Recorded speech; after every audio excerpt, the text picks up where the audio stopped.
We're chit-chatting here.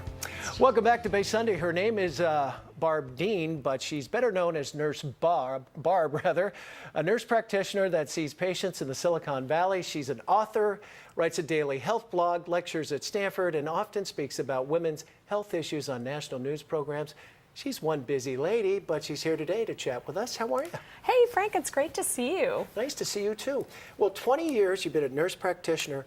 How did you make the switch kind of into the multimedia platform of nursing and doctoring and all that good stuff? Well, I've been teaching at Stanford for a while, and one day I was teaching at a conference, and a producer saw me and said, hey, you should be on my national TV show giving health advice. And I said, well, it couldn't be any worse than the ICU, so I started doing that, and I found that this is a great way to do what I do one-on-one with patients, and I can bring it to a larger audience. So giving lots of health tips that I normally do with my patients just to your viewers on Sunday morning. Now, your specialty is it more women's issues, pregnancy and all that sort of thing, menopause and whatnot? That's my specialty, but as you can imagine, a lot of women see their OB/GYN practitioner as their primary care provider. So I've had to learn all about everything from cholesterol and flu tips to parenting and elder care. So it's been really gratifying. Now, if you go to your website, Nurse Barb, there's all kinds of great information there. You blog daily, too, pretty much? Are you on there? I do. I provide information every single day on health issues, and I have no advertisements, and I don't sell anything. I don't think people should have to leapfrog over advertisements to get health information. And it's more of kind of a fun thing that you have done that's kind of spawned out of this, right? It is. It's really nice because I really want to help people live healthier lives,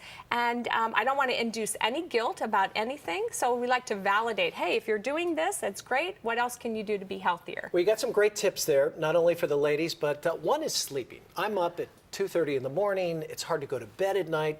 Sometimes when you have that pressure of knowing, you start counting the hours. Okay, fine, okay, I'm going to get 6 hours sleep, but I have to go to sleep right now. How do I get past that? Well, first of all, I want to know what time are you going to bed? 8 o'clock.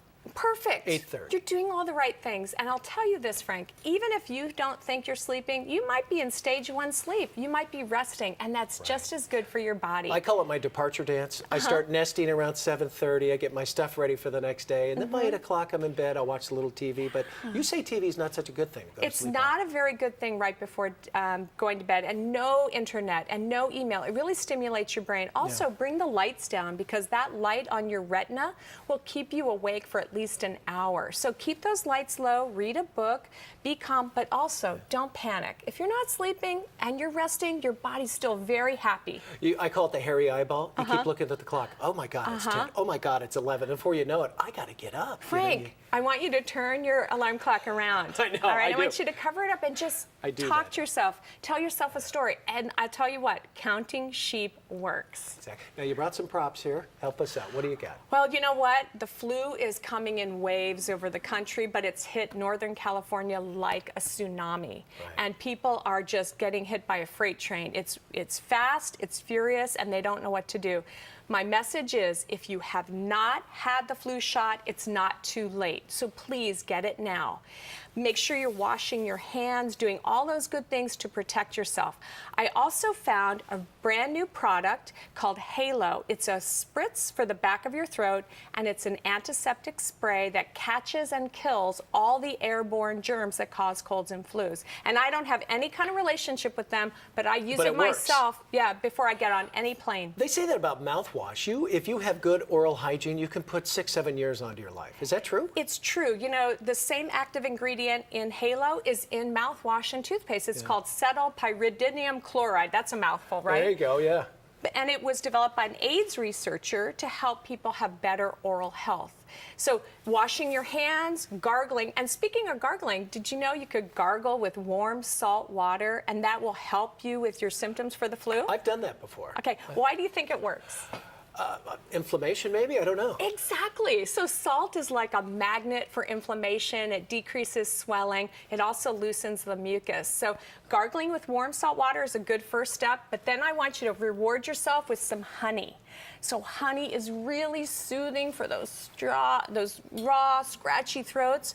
But also, a couple of studies have shown that honey is just as effective at reducing cough in children as the over-the-counter cough remedies. Wow. Did you know that? I did not. Isn't that cool? Because then kids don't want to take medicine. No, give but them if you some give them honey, they're good. And a little bit of lemon goes a long way too, right? Don't you just love that? That's Yeah, good. yeah, with your tea. Okay, well, thank you so much for coming in. Frank, this has been great. And if you need some more tips, just go to nursebarb.com, and I provided them here for your show on Bay Sunday. Excellent, and I'm going to tell them that again as we say goodbye. Thank you. Good to meet you. Barb, so nice to meet you as well. If you'd like more tips, you know where to go. It's nursebarb.com. That's it for our show, folks. It is, well, a week away from Super Sunday. We'll see you next week, and go Niners. Take care, everybody.